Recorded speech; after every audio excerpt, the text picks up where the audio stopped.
Hello everyone, management मंत्रा के इस video में आप पढ़ेंगे difference between cheque and bill of exchange कि जो नेगोशिएबल इंस्ट्रूमेंट के अंदर चेक और बिल ऑफ एक्सचेंज होता है उनके बीच में क्या डिफरेंस होता है। इनको हम कुछ बेसिस पे इनके बीच में डिफरेंस को देखेंगे। फर्स्ट है मीनिंग के बेसिस पे cheque. A cheque is a document use to make payments on demand and can be transferred through delivery. जो चेक है वो एक डॉक्यूमेंट है जो कि डिमांड पे आप इसका पेमेंट करने के लिए इसका यूज़ करते हैं और इसको आप डिलीवर भी कर सकते हैं। मतलब कि आपने किसी से पैसे लिए हैं, आपको किसी चीज़ का पेमेंट करना है तो आप सबके पास चेक बुक होती है, आप उस पर अमाउंट उनका नाम भर के दे देते हैं ताकि पर्टिकुलर डेट पे वो पेमेंट ले सके। वही bill of exchange. A bill of exchange is a written document that shows the indebtedness of the debtors toward the creditor।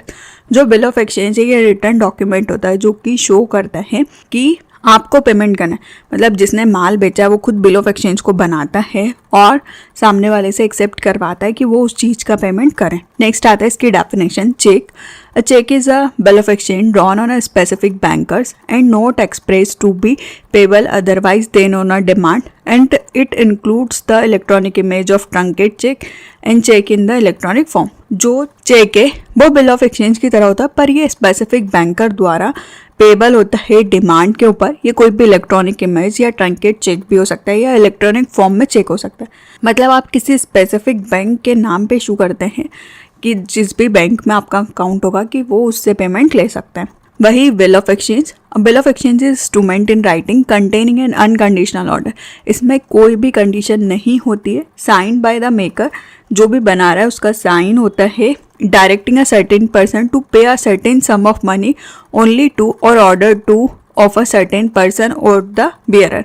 ये डायरेक्ट करता है कि आपको मनी देना है ऑर्डर पे किसी पर्सन को। मतलब आपने किसी से माल लिया, उसका पेमेंट नहीं किया, आपने उसको बोला आप बाद में करेंगे, तो उसको श्योरिटी चाहिए कि आप कितने टाइम बाद करेंगे, तो वो आपको बिल ऑफ एक्सचेंज बना के देता है। आप उसको एक्सेप्ट करते हैं कि आप उसको 2 या 3 महीने बाद जब भी आप उसका पेमेंट करने वाले हैं तब आप उसको पेमेंट करेंगे, तो वो आपसे एक्सेप्ट करवाता है। नेक्स्ट आता है गवर्निंग सेक्शंस के अकॉर्डिंग चेक।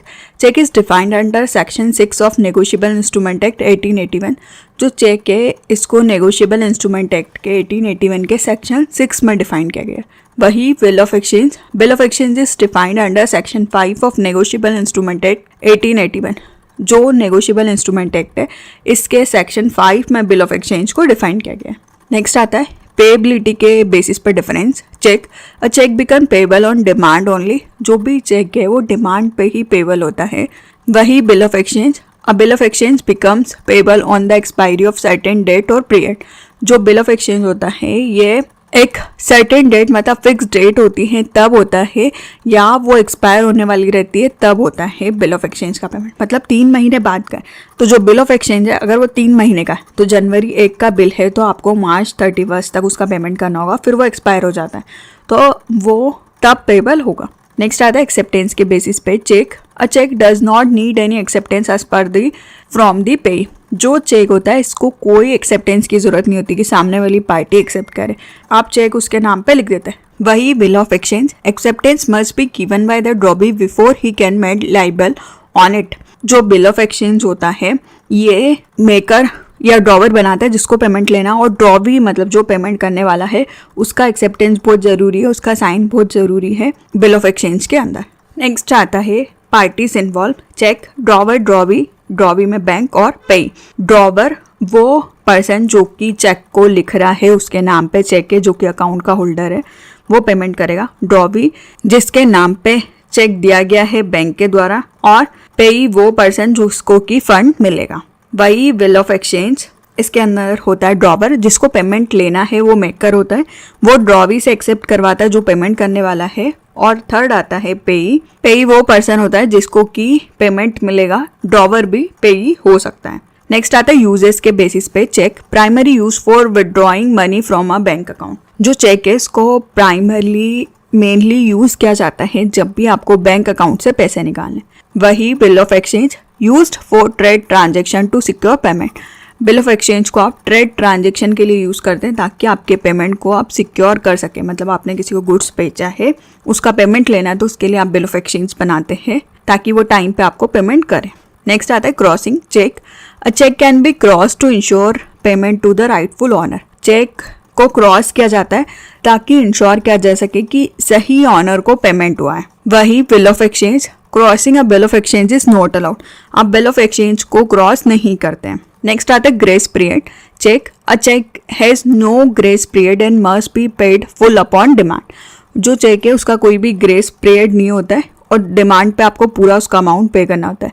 वही bill of exchange, unless it is payable on demand, a bill of exchange usually has a grace period of 3 days। जो बिल ऑफ एक्सचेंज है इसका टाइम 3 दिन का होता है। मतलब जिस टाइम का बिल ऑफ एक्सचेंज होगा तब अगर आपने पेमेंट नहीं किया तो आपके पास 3 दिन और रहते हैं कि आप उनमें भी पेमेंट कर सकते हैं। नेक्स्ट आता है स्टैंपिंग के बेसिस पे cheque. Cheque needs not to be stamp before payment. Cheque के ऊपर स्टैम्प की जरूरत नहीं होती जब तक कि उसका पेमेंट नहीं होता है। और bill of exchange, a bill of exchange must be sufficiently stamped before payment. Bill of exchange के लिए स्टैम्प होना इंपॉर्टेंट होता है सफिशिएंट तरीके से। जब भी उसका पेमेंट होगा उससे पहले, तब भी आप उसको वैलिड मानते हैं। नेक्स्ट आता है discounting cheque. A cheque can not be discounted. आप चेक को डिस्काउंट पे नहीं ले सकते। वही bill of exchange, a bill of exchange can be discounted with a bank. जो बिल ऑफ एक्सचेंज है इनको आप बैंक में जाके डिस्काउंटेड करवा सकते हैं।